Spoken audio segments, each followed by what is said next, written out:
Hello, Multicultural Children's Book Club. I am so excited to be able to share this video with you today, and I'm so sad that I wasn't able to come in person on the day I was supposed to come. So I hope that this video can answer some of the questions that you had for me.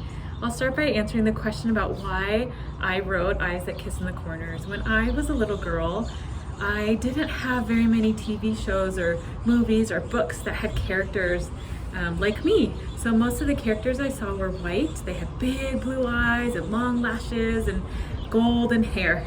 And I'm Chinese. I have dark hair and I have eyes that kiss in the corners. And you know, at the time I never thought to question that, why I never saw myself or anyone who looked like me in anything that I read or that I saw. But as I got older, it started to really impact how I thought about myself. So I started to look in the mirror and I would wish that I had bigger eyes and longer lashes so that I could be beautiful. I thought that I had to have those things and to look different to be beautiful. And it wasn't until I was much older that I realized that that's not true, that I am beautiful the way I am. And not only that, that the way we look comes from our families and our history and our ancestors, and it carries so much more than just physical beauty. It's so much more, and I would never change any of those things now. And so I wrote Eyes That Kiss in the Corners for my daughter, for myself when I was younger, for anybody who has ever wished to be different than they are, because I hope that everybody really understands the beauty that they have in the world. And as you read the book, I hope that you look at the word revolution, because what I really hope to convey is that you have power in the world to create change. And so this book that I wrote, and all the books that I write, are one way, or there's different ways. Writing for me is a way that I hope I can create change in the world. And so I hope that readers will also recognize that they have power in the world too. I've been really overwhelmed and just so grateful at the reception. You know, when it took a really long time before Eyes That Kiss in the Corners was published, it was on submission, meaning my agent had sent it to editors, and it was out for, gosh, over a year and a half. So I didn't know if it was ever even going to be a book.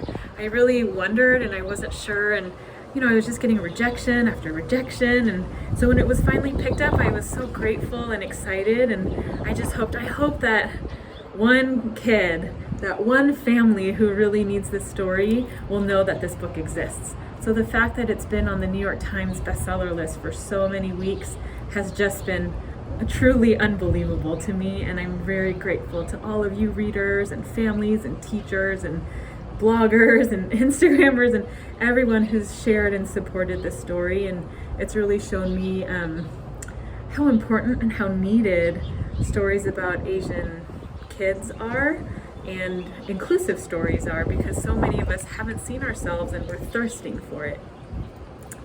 I haven't seen very much art, but I would love to see art inspired by the book, as I'm sure the illustrator Dung Ho would be amazed. I just am amazed by her skill and her talent and the way that she was able to add so many incredible layers to the story. There's so many layers in the pictures themselves that add to the story, and things that I didn't even know. Like, she made the story so much richer and deeper, and has allowed me to learn more about my own culture even. So I'm really grateful that I was able to work with her on this first book.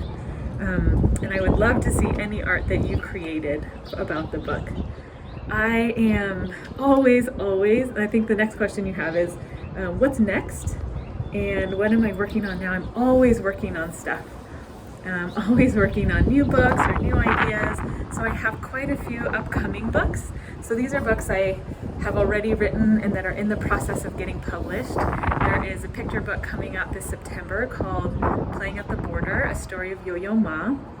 And that's about when Yo-Yo Ma the cellist played at the border of Mexico and Texas to send a message about building bridges and not walls.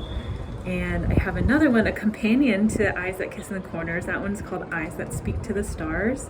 That's about a young boy and his dad and grandpa and his little brother. And that's coming out next January. Next year I have a novel, a young adult novel coming out, and a bunch more picture books coming out after that. And so right now I've been working just for fun on a middle grade novel. I've never written one before, so it's been a fun learning process to just sort of explore something new. But I just am so grateful for the ability to tell and share stories, and really grateful for readers like you. So thanks so much. And I hope that you continue to read and discover so many other incredible authors and books out there.